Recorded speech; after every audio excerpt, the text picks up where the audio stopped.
to another episode with Rosie, your realtor. Today we have attorney Cristian Arrieta here to talk to us about vesting, a very important subject that is next to little unheard of. Hey, Cristian. Hey, Rosie, the realtor. How are you today? I'm feeling excellent. As Jim Carrey said this morning on some other show, it is an amazing time to be barely alive. Interesting times indeed.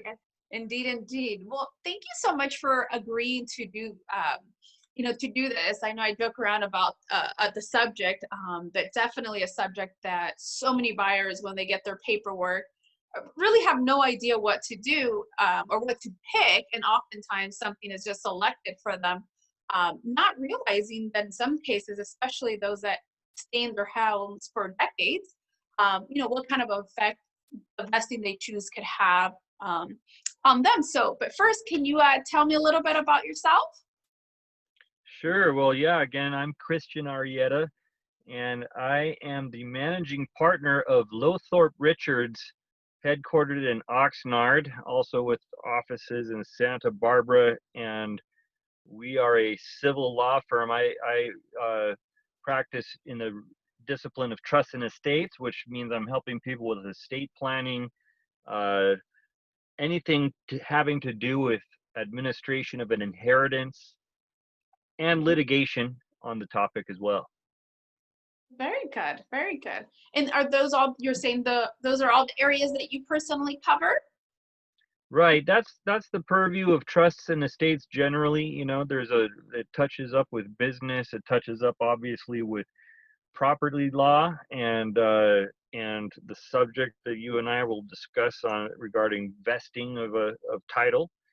And yeah, but we have a full service offering because we've got attorneys that handle plaintiffs' personal injury all the way to transactional big business and labor law, everything. Yeah, I've been to your office. There's several attorneys in there, so very awesome. Yeah, All right. and I get to be their shepherd.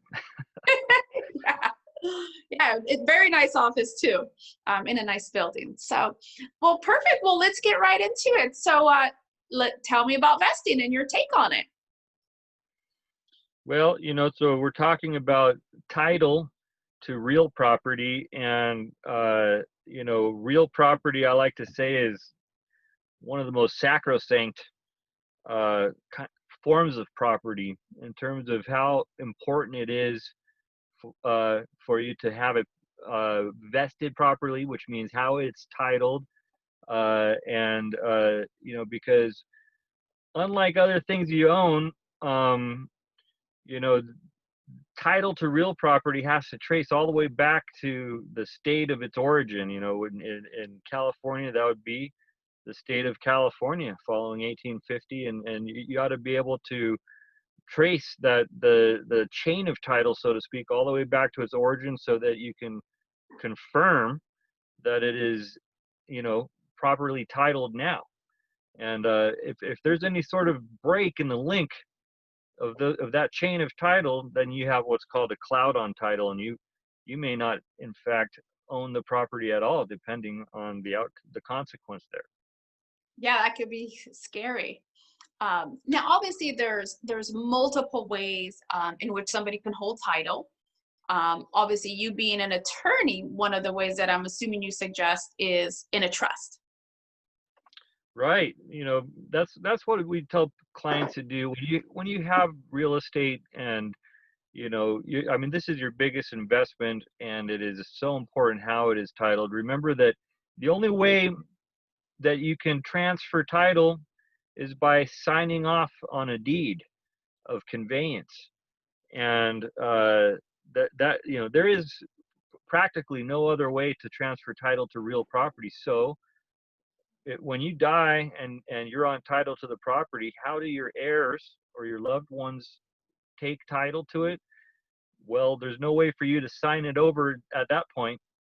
So Little there's late. 2 ways. Right. So that means your family would have to go to court and have a judge change the title for them That's the process we call probate. But with a trust, what we're doing now is we're saying, okay, I'm just going to take command of the situation. First of all, I'm going to make sure that, my title to my property is vested in my name, and it's, it's clear whether it's community property or whether it's separate property with my spouse. And I'm going to decide now what happens when I die, and just place put title in the name of a trust, so that all of the necessary title transfers are sort of done now and ahead of time, and you won't need any court intervention to correct title when I pass away. Absolutely, especially when you have, special circumstances or exes or stepkids. The only way to really have your wishes, um, just your assets distributed as you wish is through a trust. Otherwise, it's the court, and I've seen cases where an ex-wife got everything because they never removed her, which Oh is one yeah. of the reasons I tell clients, it's not even just about getting a trust, it's making sure you put your assets in the trust, working with your attorney.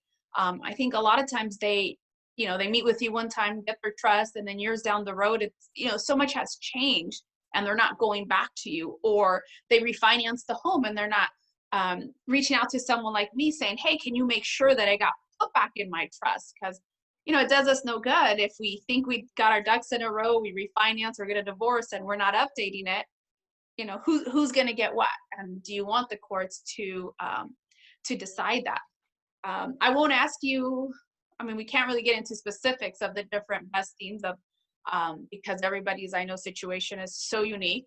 And the best is really always to contact a professional, so they could advise you based on what you want done. Do you want it to go to your kids? Do you want it to go to your spouse? And so forth. Any other tidbits you'd like to share with us? Yeah, well, first of all, I just echo everything you just said, and that's what makes you a cut above the rest, is, Thank you. what you might describe as your garden variety real estate agent is good at helping people list and sell and buy property, but sometimes doesn't take it across the finish line, which is, how do you want that property vested? A lot of people kind of leave that to escrow, and they send you a form and say check a box, and the client just sort of, picks one, and that makes sense. But in terms of a tidbit, there's something that I still see happening a whole lot too often, is you refinance your property, and say like the husband is the one who's employed and earns the W-2 income, whereas the wife is either self-employed or employed by her children, and Yeah. so therefore she's not on the payroll. Uh, But they own the house together, right? Well, a lot of times during a refinance, what the lender wants to do is run title through the husband's name in that case, for whatever reason, to make the transaction as smooth and simple as possible and get the loan approved. And they will have wifey sign a quitclaim deed, often called an interspousal uh, title transfer, and she'll sign a document now that says this is hubby's sole and separate property. And then they close the loan, and everyone celebrates because they got a better rate. And what people neglect to do, though, is put that back. The wife did not mean to sign away all of her rights to that property. What she meant to do is close a lending transaction. We've seen this go to court, where later on either husband can't quite recall correctly that that was just part of a refinance, and now, in a divorce context, they're going to have a fight about, you know whether that was his sole and separate property, and she doesn't get any of it. So that's right. one that also surfaces in trust and estates, where you do a refinance, or for some reason they take it out of your trust, and they've gotten a lot better at putting it back in the name of the trust once the refi is done. But heck, that's a reminder to myself that I just refied my property at my house, and I need to be sure it's in the name of my trust like it's supposed to be. Yeah. Otherwise, you might have a little hiccup, when you'd expect things to go otherwise. Absolutely, absolutely. Well, it's funny you share that story because similar scenario, actually, the house that we're in now, when we bought it, um, we looked at it, we loved it, we started the process, and then I was out of the state for more than half of the escrow period. So my husband did the loan, did the paperwork, and then they're like, and later I'm like, wait, I'm not on the loan. And the lender's like, oh, well, you weren't here. Don't worry about it. So much more paperwork. But obviously, being in real estate, I made sure, okay, well, I don't need to be on the loan, but let's make sure I'm on title. Or I've had scenarios where maybe one of the clients qualifies a loan for a better rate. So we will leave one spouse off the loan, but have them both on title. And we do it through escrow to make sure it's done right, so that someone's not signing away their rights as, oh, just to get the better rate or what have you. And so very important. And unfortunately, I see it skip too much. And as realtors, we're told not to talk about it, and which I'm not okay with. I feel I try to at least give my clients, here's a little cheat sheet, and if you don't, know what to pick, let me know. I have attorneys like you, I have CPAs lined up that can answer those questions. That, hey, you're buying a house now and you're having kids, maybe it's time to look at a trust and